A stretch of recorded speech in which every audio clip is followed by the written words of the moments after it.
Lumipas man ang panahon, subalit ang puso ko ay tila ba naiwan sa tamis ng kahapon.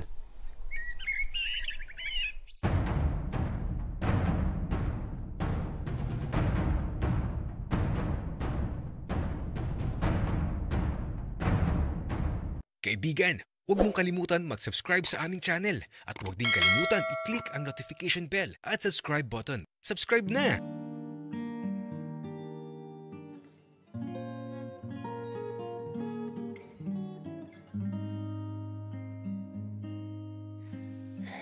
Mama, aalis na ako sa susunod na linggo. Kayo ba ni Papa?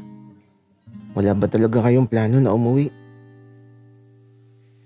Anak, alam mo naman na andito ang pinagkakakitaan namin ng papa mo.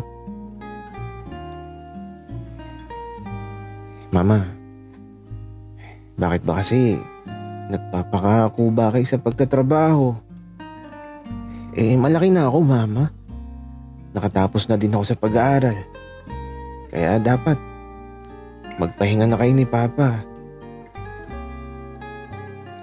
Anak, ano ka ba? Madaling sabihin na magpahinga na kami. Pero para pa din sa future mo ang ginagawa namin. O siya, tara na. At mamili na tayo ng mga dadalahin mo pauwi sa Pilipinas. Mama, hindi ko alam kung babalik pa ako dito . Alam niyo naman na naiwan sa Pilipinas ang kalahati ng puso ko. Anak, alam ko naman yun. Tanggap kita. Mama, si Papa kailan kaya niya ako matatanggap? Anak, huwag kang mag-alala. Matatanggap ka din niya basta ang gawin mo ay maging mabuting tao ka at patunayan mo sa Papa mo ang sarili mo. Opo, Mama. Magiging isang mabuting tao ako kahit ano mangyari. Kaya ito, habang nasa isang mall kami ni Mama, bumili lang ako ng mga pasalubong para kay Apollo. Kamusta na kaya siya? Sana natatandaan pa niya ako. Sana naalala pa niya ang lahat ng binitiwan kong pangako noon sa kanya. Sa totoo lang, simula nung tumalikod ako at naglakad papalayo, ilang beses akong nahulog sa pilapil, natumba at nadulas. Kasi naman habang naglalakad ako, pinapawi ko ang bawat luhang umaagos sa mata ko. Sobrang sakit ng nararamdaman ko ng araw na yun. Sobrang hirap. Pero ngayon, kapag naaalala ko yun, napapangiti na lang ako. Kasi malapit na akong bumalik. At sana naalala pa ako ni Apollo. Doon pa din kaya sila nakatira sa gitna ng palayan? Nakakamiss kasi ang dumaan sa pilapil. Napakadami ko tuloy naaalala ngayon sa nakaraan ko.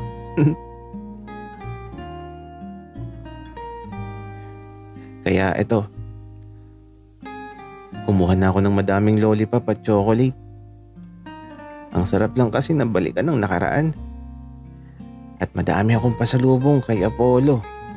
At sana magustuhan niya. Kaya ito, matapos makapamili ng pasalubong, umuwi na din kami kaagad ni Mama. Nabutan pa nga namin si Papa na nasa sala. Nanonood ng balita kaya ito. Naupo ako sa tabi niya. Papa, ilang araw na lang, aalis na ako. Hindi agad sumagot si Papa sa sinabi ko. Mga ilang minutong pinalipas niya bago sumagot sa akin. Ano pa bang magagawa ko, anak? Basta yung lagi kong sinasabi sa'yo, maging mabuti kang tao. Pasensya ka na anak kung ako ang naging tatay mo. Gusto ko lang na maging maganda yung buhay mo. Papa, okay nga eh. Ikaw yung naging papa ko. Kasi tingnan mo, napakagwapo ko. Gwapo nga. Baliko naman. Ay nako anak. Sige na. Wala naman ako magagawa eh. Mag-iingat ka pag uwi. Sana kung ano man ang hinahanap ng puso mo, sana ay maging maligaya ka. Doc Brandon. Napayakap talaga ako kay Papa. Kasi di man niya sabihin, nararamdaman kong tanggap na niya ako sa mga sandaling to. Tinawag pa niya akong Doc Brandon. Ay nako, si Papa. Pangarap niya kasi na maging doktor ako. Kaya ito, tinupad ko yung pangarap niya. Pero sa totoo lang, di ko naman gusto na maging doktor. Ang gusto ko talaga, agriculture. Kasi napakadaming palayan kay na Apollo. Kaya lang, pinagbigyan ko si Papa kaya ayun, napakatagal kong nag-aral. Ay nako, nasasabik na talaga ako na makabalik sa Pilipinas. At ang unang bagay na gagawin ko ay ang puntahan si Apollo sa lugar kung saan iniwan ko siya dati. Babalik na ako, Apollo. Konting tiis na lang.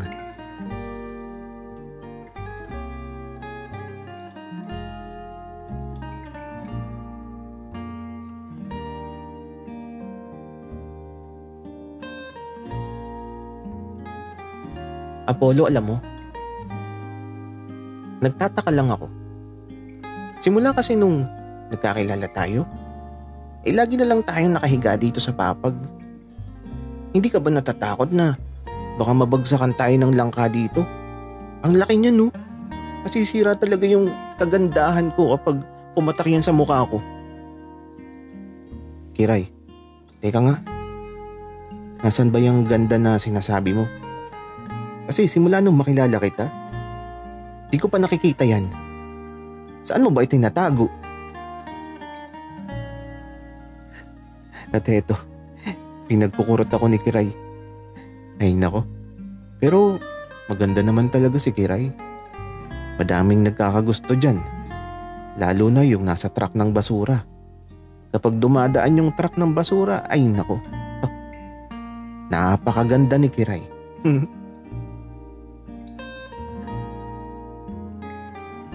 Hoy, Apollo, bakit kaya sobrang ganda ko, no? Nahihirapan talaga akong maging maganda. Kiray, alam mo, minsan sinungaling ang mga salamin, kaya huwag kang magtitiwala masyado. At saka yung kagandahan na yan, nako, dapat itinatago at baka ma-expose. Alam mo, Apollo, hindi ko alam kung best friend ba talaga kita o malabo lang talaga yung mga mata mo. Kasi di mo nakikita yung Diyos ang nakahiga dito sa papag sa ilalim ng puno ng langka. Kiray, baka mamaya pati yung kapre na nakatira dito sa puno ng langka mabigani sa'yo. Bahala ka. Magiging asawa ko ng kapre. Apollo, nakakainis ka talaga. Ay naku, makauwi na nga. Ihatid mo na ako dun sa kalsada. Ay, tama yan, Kiray. Umuwi ka na at dapit hapon na.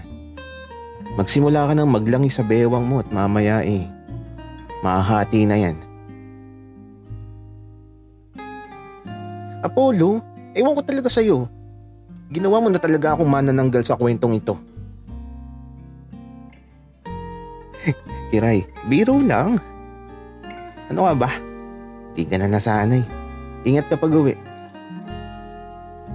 Kaya ito, pag alis ni Kiray, naging tahimik na ulit ang mundo ko. At kasabay ng takip silim, may naaalala na naman ako. Naaalala ko siya. Kamusta na kaya siya ngayon? Naalala pa kaya niya ako? Kasi ako, di ko siya nakakalimutan. At patuloy pa din ako umaasa na babalik siya, pero hanggang kailan ako maghihintay?